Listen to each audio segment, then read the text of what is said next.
This video will show you how to clean and maintain the Smeg Portable Induction Hob. Firstly, ensure the hob is cool to touch and disconnected from the power source before cleaning.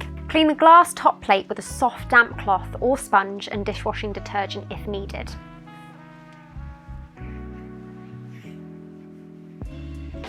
And polish with a dry microfiber cloth. It's good practice to wipe down gently after each use to keep the hob in good working order. Clean the external surfaces after use when they've cooled down. Wipe down with a soft damp cloth. Clean the cooling fans with a soft brush or vacuum cleaner. It's important not to use anything abrasive or corrosive when cleaning the hob or submerge it in water.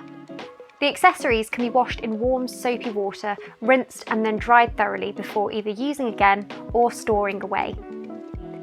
If you found this video useful, please like and subscribe.